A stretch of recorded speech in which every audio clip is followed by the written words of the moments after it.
Hello and welcome to the Pig and Whistle Tales from Azeroth. As always, here at the Pig and Whistle Inn in Stormwind, I go for a variety of subjects with regards to World of Warcraft.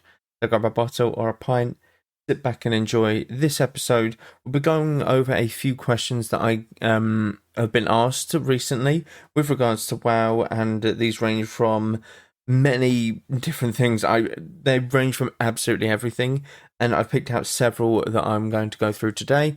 I have more just in case needed, but I don't think that will be. So, we'll start off with the weekly news. As always, you have Kordak, not Kordak.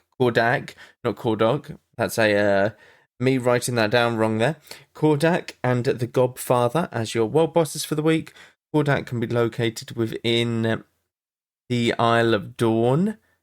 Yes, I think that was it.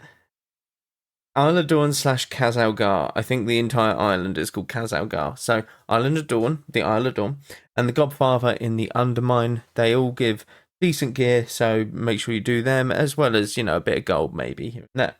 World quests are your bonus event for this week. This means that you get more reputation for completing world quests. This means that anything that you want to do reputation-wise is now the week to do it. Arathi Blizzard is your brawl for the week. This is simply Arathi Basin, but a little bit of a modified version where Arathi is a bit more, let's say, snowed in, and it means that you can't see about 10 to 20 feet in front of you, something along them lines. So it makes it visibility very hard. It means that communication is needed to win these, and it genuinely is quite a nice little change to the scenery of Arathi Basin. So I would recommend checking that out when you can. So, the first one that I picked out from a bunch of questions was, how do I get into WoW? And it's a very tough one to answer because it's kind of the same as how you get into any game. You need to have an interest in it first. So, the interest in World of Warcraft will be, do you like casting spells? Do you like fantasy? Do you like role-playing? Do you like PvP? Do you like PvE? Do you enjoy, any of these sort of features? And if you enjoy one of them, but you don't enjoy all of them, that's fine as well. You don't have to focus on all of them. You can only focus on one thing. If you, play, let's say, a fighting game, okay? I don't know, Mortal Kombat or something, and you're like, the reason that you play these games is because you enjoy the fighting aspect, you enjoy the whole punching aspect of it, I don't know, then you might want to pick up a monk, or you might want to look at a monk or something, and that's amazing. You are more than welcome to. But if you do it because of how the gameplay is, then you're going to find it a bit difficult. Now, with any game, the way that I find a new game that I enjoy is I look at the style of the game. So I just look at how it looks firstly, and if I like the look of it and it sort of captures me, then I'm like, okay, let's see what else this can sort of entail. Now, you might think, but every game looks good now, and it's like, yes, they all look good in their own right. But stylistically, they're completely different. If you look at, I forget the name of the game. Okay, let's go with Borderlands. Okay, Borderlands is very unique in how it looks. It's very cartoony and sort of drawn to an extent, but it's amazingly done. If you compare this to World of Warcraft, it's a completely different skill set and look. And these things all do add up. They really, really do. And it can make or break the game for someone. So this is very important. If you like the look of the game, then it's a great start. That's when you want to decide, okay, what aspects of the game do I actually think I will enjoy? Will I enjoy the combat of this? I don't really like having loads of buttons to press. That's fine, because you don't need to press loads of buttons, okay? You can play something that has sort of less buttons if you want to do PvE content. You can play a Beast Mastery Hunter or something, or a Fury Warrior that doesn't have many buttons. Now, they do in their own right when, obviously, you're playing it to the highest level. But if you want to do simple damage, you press your avatar, and then you press your sort of Blade Storm or your Recklessness and your Rampages. That's kind of it. Bloodthirst, Wrecking Blows, and that's it. Wrecking Blow, Bloodthirst to get some rage, and then you press Rampage. Yeah, that's kind of it. For BM Hunter, you would press a couple Barb Shots, Kill Command, Barb Shots, Kill Command, and then your cooldowns you weave in between that with Call of the Wild, Bestial Wrath, etc. So some classes do have less buttons to press than others, which is really good. And the best thing about WoW is that it offers a lot of different varieties when it comes to gameplay. Okay, you have your hunters, you have your mages, your warlocks, your warriors, your paladins, your monks, your druids, your priests. You've got many different ways that you can play. You can be a melee, you can be a ranged, you can be a caster, you can be a healer, you can tank. So you can decide if it is for you just based on, okay, there is a lot of variety. This is the type of variety I like. I like protecting my team. I like healing my team, Okay, that's great. We have these healer selection or options for you. That being Evoker, monks, priests, there are a lot of options that you can take. And the fact that it isn't very linear in terms of gameplay is what makes it kind of user-friendly at the same time, but it doesn't also. So the more linear the game, obviously, you hop in and you just get taken through the story, and it's like, yep, this is easy, don't need to think about where I'm going, what I'm doing. But because WoW is a MMO and it's an open world thing, it's very much, oh, okay, I've got this quest to do this, but should I be doing this or should I be going to do something else? And then you wander off and you go and find out, oh, okay, so herbalism. What do I do with this? Oh, I go and pick up flowers. Okay, these flowers can be used for alchemy. And, these multiple things can lead on, like before you finish in, like this quest that you have in your quest log. So there is a real open element to World of Warcraft, and I think that this is how you get into it. You need to pick something that you enjoy from the game, or that you think looks cool from the game, and you have to go with it. You just got to go with it. Okay, you got to trust your gut. If you like the look of the game, you got to trust your gut on it. Yeah? If you second guess it, that's when it's like, maybe, I don't know. And I get that some people second guess it because they might not like the subscription base to the WoW. They might not like the artistic style to the game. They might not like how it operates from a fundamental level of WASD to move around, mouse clicking kind of deal.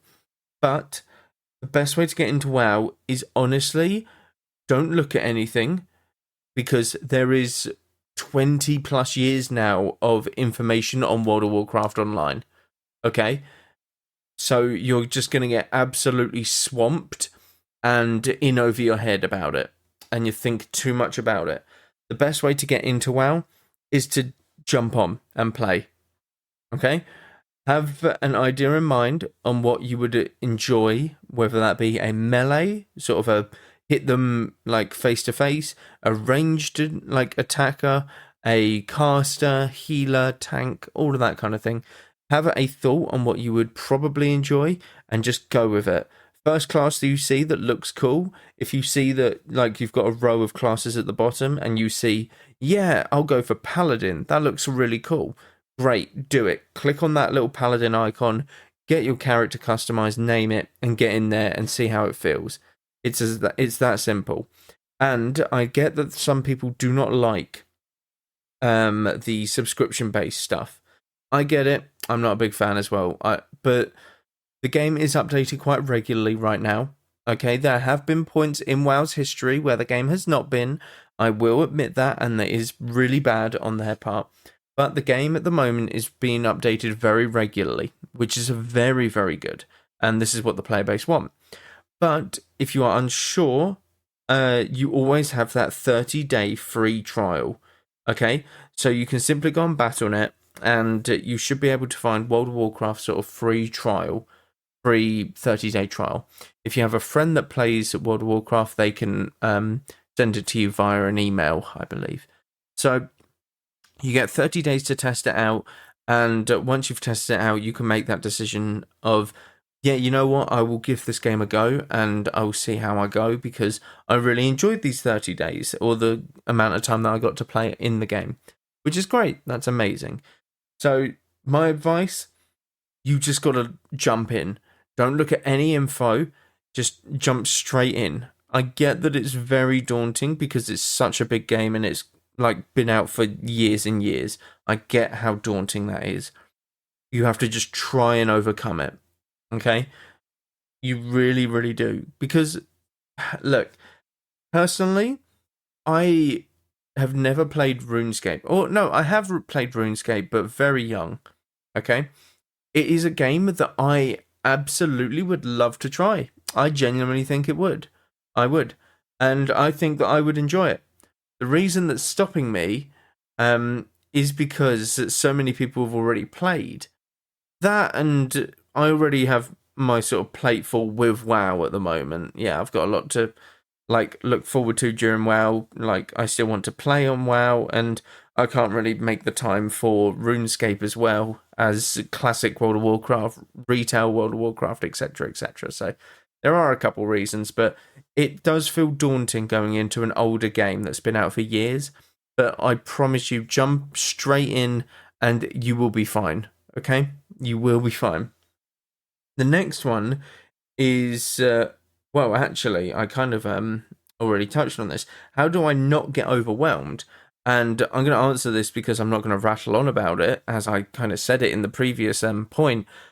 But pick an element of WoW that you would probably enjoy. If you are very competitive, you want to look towards the PvP side of WoW. And this is when you get to level 10, this is when you can start doing it. Okay? Now, at max level is when PvP really opens up and gives you a lot more to do, okay, to focus on. But if you want to do PvP, you can do like battlegrounds while you're leveling. If you want to do PvE, you're doing PvE all the time. You're killing mobs, you're doing dungeons, doing delves, you're doing raids late game, you know, all of this stuff. So the way to not get overwhelmed is to focus on one thing and be like, yeah, this is what I would want to do. I want to do PvE. And I want to look at dungeons, for example. Dungeons are really cool. I like all the different choices of dungeons. So that's great. Look at all of the dungeons. Go through the dungeon journal and you can see all of the dungeons from the entire World of Warcraft game, essentially. And you can see what kind of bosses there are, what kind of loot, and get yourself familiar with that sort of thing. So, best way to not get overwhelmed, pick something within WoW and focus on that. Don't worry about everything else. I promise you, everything else will come to you in time. Just focus on the one thing that you would probably or see yourself enjoying in the game more so than anything else. Okay? The next question is going to be very opinion-based. Best class. Now, I'm really going to try and do this from every perspective, but it's very tough. So, I'm going to rattle these off. Best class for a newer player. If you're looking at a melee, you're looking at a warrior. Okay? Or Ret Paladin. I've already questioned myself. This is really bad. You're looking at maybe... yeah, screw it. Warrior. You're looking at a Fury Warrior. For ranged, you're looking at a Beast Mastery Hunter. For caster, this is your mages, your warlocks and stuff. You are probably looking at... I want to say Elemental Shaman, but Elemental Shaman has so much going for it. You're probably looking at an Evoker, okay? For newer players, Evokers are going to be very tough to get into, though, because you need a character leveled up to a certain level before you can unlock them, sadly. So, Evoker would be my best guess, as it is one of the easier classes to actually play at the moment, in my honest opinion. As for... healers, you're probably looking, if you want a pure healing healer, you might probably want Mistweaver Monk. If you're looking at the simplest healer, oh god, all healers are pretty tough in their own right. Maybe Holy Priest, but Holy Priest has a lot of intricacies with it as well. I don't think there's really any healer spec that is simple.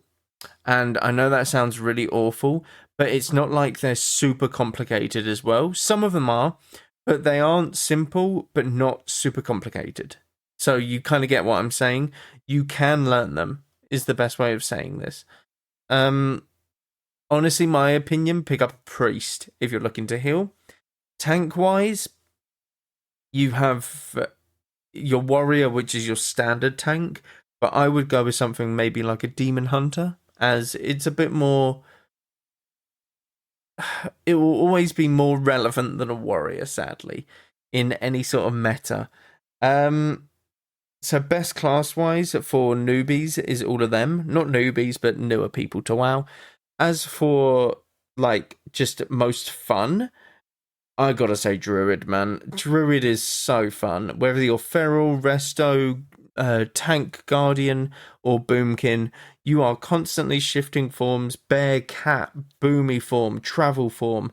You even have like a glyph of tree form, which is really cool. But I love the whole druid aspects. I love the whole druidic feel to the class, to any sort of game. I think it's really cool. The whole nature stuff and, you know, the astral stuff from Boomkins. You're calling down full moons, beams from the sky. You look really cool. As for best classes at the moment in current meta, you're going to be looking at probably Elemental Shaman. You're looking at Feral Druid. You're looking at Holy Priest or Resto Druid. You're going to be looking at these sort of classes. I would genuinely say the best class at the moment is maybe a Resto Druid. Genuinely, I think Resto Druids are crazy right now, for PvP anyway. And I think that they are only going to get better as more nerfs will come in, I'm sure, to other classes, and they will just inevitably have that power creep that shines through eventually. Now, the next one links into this as well. Most annoying class, Elemental Shaman. All right, next question. Well, obviously, this is going to be biased as well. I've got to say Elemental Shaman, and that is purely on the basis of I play caster in PvP, and Elemental Shamans are notorious for being the sort of caster counter, or the most annoying counter to another caster, because if they miss their kick, oh, who cares? They press grounding totem, therefore you still can't get your spell off and stuff. It's a bit annoying. Now, it's just a bit tedious. That's the problem with Elemental Shamans. It's always a bit tedious. As for most annoying class in general, I would have to say Demon Hunter. Yeah, I'm going to say Demon Hunter. And this is on the basis of PvP, but I hate the way that they just fly around. Like, I don't know how to describe it. They just fly around and annoy me. It's a ridiculous thing. So, Demon Hunters have something called Vengeful Retreat. What Vengeful Retreat does, if you have the PvP talent, which every Demon Hunter does, essentially it makes you immune to crowd control, slows, anything of that nature, whilst you are in the air. And there's a way to increase this time that you are in the air by maybe up to like a second or so. And you might think, oh, that's not a lot. Trust me, a second is a lot in PvP. You can get a lot of shit done within that second. You can get a kill happening. You can get CC on the other healer. Multiple things can happen in PvP with 1 second. So just be aware of that. But I just don't like the way that I can't get away from them. No matter what I do, they have the dashes, they have the double jump, the glide, they have the Vengeful Retreat, so I can't CC them as well. They usually have a Shadow Meld because I rarely see a Blood Elf Demon Hunter, let's face it. So, yeah, I would say most annoying class is for sure a DH, but Ellie is very much up there for me. Now, the last question I want to end on, PvE or PvP? Personally, PvP I find a lot more engaging, and this is due to the fact that everything is going to be different no matter what game you enter into. Now, you might be thinking, oh, but what if you come up against the same comp? It's like, oh, yes, I've played Warrior Elemental Shaman for the 5th time in a row. That's fine. They're different people. Different scenarios will happen within this game, and that's why I enjoy PvP, because it's still new. It's not a repetitive thing. They are pressing similar buttons, yes, but the scenarios might be completely different, and that's the difference. PvE is very much telegraphed in some way. Yes, this boss does this mechanic, but you've got to figure out how to deal with this mechanic perfectly while still doing your best damage rotation. And if you don't do that, the boss might hit an enrage timer, therefore one-shotting the entire raid. So this one is very much mid-max your damage and enjoy the repetitiveness of the boss, and kind of treat it as a puzzle almost. It's like, okay, the boss does this at this time, so the raid group need to be over here, and then as he's casting it, we need to move it to the right-hand side of the boss, this kind of shit. In my honest opinion, you're going to be looking at PvE as a newer player, as someone who has played WoW over the course of 15 years now. I don't know, it's all a blur at this point. But over the course of this many years, I've seen PvEers get more and more updates than PvPers. So you're going to be a bit more fortuitous and lucky to go into PvE if you are ever looking to get into WoW, because this is where the content will be dropping no matter what, okay? It will always drop without fail every single patch. It's a guaranteed. It's one of them things, it's a guaranteed. Yeah, I'm so sad that I have to say that. I really, really am. I much prefer PvP, but I don't know. PvEers get a lot more. They really do. But some of them still complain on the forums, man. It's ridiculous. I see them complaining that they didn't get a raid or something 2 weeks after a raid come out. It's ludicrous. It is what it is. It is what it is. But look, I'm going to end it there. It's a bit shorter of an episode. I'm still kind of getting back from illness. It's still lingering there. I'm not sure what it is. Might be sort of long COVID. I really don't know. My throat feels very dry recently. You could probably hear it a little bit. It's starting to go, but it every now and again it will catch up with me. But look, thank you all very much for listening. You do check out all of the socials down below. Constant stuff happening, as well as an Etsy shop. Multiple things going up there constantly. But yeah, thank you all very much once again, and go with valor, friend. Goodbye all.